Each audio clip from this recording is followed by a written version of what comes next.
दोस्तों, फ्रांस के प्रेसिडेंट ने एक इंटरव्यू के दौरान ऐसी बात बोल दी है जिसको यूरोप के लिए एक वेकअप कॉल मानी जा रही है।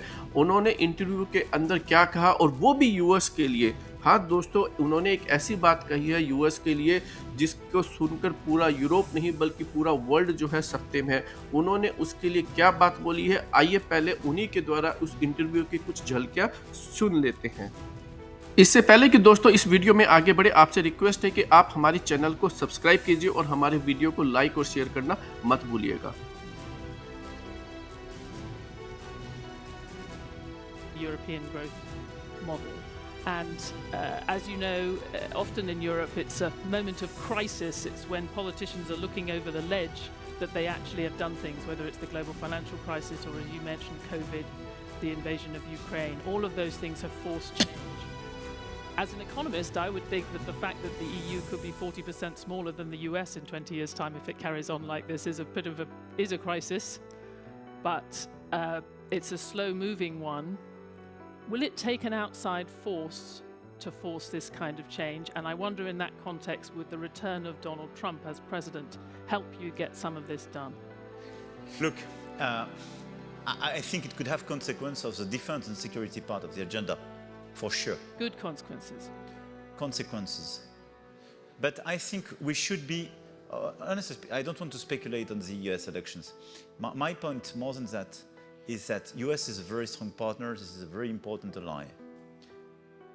But whoever will be elected and whatever the administration is, I think we have to be lucid on our situation. Europe is no more the top priority of the US. The US top priority is US, which is normal and fair. The second top priority is China. And for the rest, it depends on the moment. They are super loyal and reliable partner on Ukraine. Will it last? I don't know. But let's be clear, at the same time, in Afghanistan, we didn't have the call before. And in the AUKUS deal in Australia, I didn't have the call before. But it's not a reproach. I try to be lucid. The EU is not the priority of the US. And this is why part of the wake-up call period of time we are living, and part of what we have to completely reshape, is our defense and security strategy. We are part of NATO, no discussion. We are a strong ally of the US, no discussion. But we have to de-risk our model from the US agenda.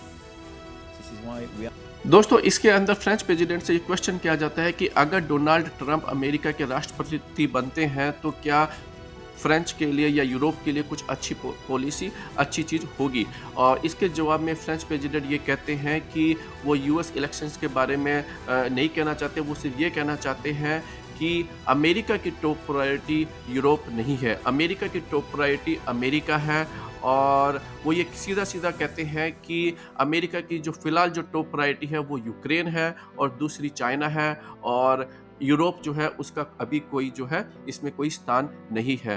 वो ये भी कहते हैं कि हम NATO के एक reliable partner है, यूएस एक वैसे रिलायबल पार्टनर है व्हिच इज़ फाइन, बट उसमें यूरोप की जो है एज़ सच टॉप प्रायोरिटी नहीं है। वो ये कहते हैं, साथ में ये भी कहते हैं कि अभी यूक्रेन के लिए अमेरिका जो है बहुत ही रिलायबल पार्टनर है, अमेरिका जो है यूक्रेन को काफ़ी सपोर्ट करता है, लेकिन वो सपोर्ट कब तक रहेगा, इस पर एक क्वेश्चन मार्क है। और साथ में वो ये भी कहते हैं कि अब यूरोप को अपने यूरोप के एंगल से देखना चाहिए कि उसके लिए क्या पॉलिसी वर्क कर रही है, क्या वर्क नहीं कर रही है। उसको यूएस एजेंडा के हिसाब से नहीं बल्कि यूरोप के हिसाब से जो है अपनी पॉलिसी देखनी पड़ेगी कि उससे उसको क्या बेनिफिट हो रहा है। इसी बात के दौरान दोस्तों वो अफ़गानिस्तान का भी ज़िक्र करते हैं और वो ये कहते हैं कि अफ़गानिस्तान पर एक्शन लेने के टाइम पर उनके पास कोई भी कॉल नहीं आई थी। तो इससे ये पता चलता है दोस्तों कि कहीं न कहीं फ्रेंच प्रेसिडेंट अब ये मानने लग गए हैं कि यूएस अपने एजेंडे के लिए यूरोप को यूज़ कर रहा है। और ये बात जो है आज तक कोई भी इतने बड़े लेवल का लीडर दोस्तों जो कि G5 का एक मेंबर है और नेटो का भी मेंबर है, इतने स्पष्ट तरीके से यूएस के खिलाफ जो है वो नहीं बोल पाया है। तो ये अपने आप में एक देखने की बात है और इससे पता चलता है कि कहीं न कहीं अब यूरोप के अंदर भी एक धारणा बन रही है कि कहीं ना कहीं यूएस जो है यूरोप को अपने एजेंडे के लिए यूज तो नहीं कर रहा है, और उनको ये देखना पड़ेगा अब कि यूएस के लिए कौन सी यूएस की पॉलिसी वर्क कर रही है और नहीं कर रही है। आज के इस वीडियो में दोस्तों इतना ही। आप बताइए आपको ये वीडियो कैसा लगा। आप हमारी चैनल को सब्सक्राइब करना मत भूलिएगा।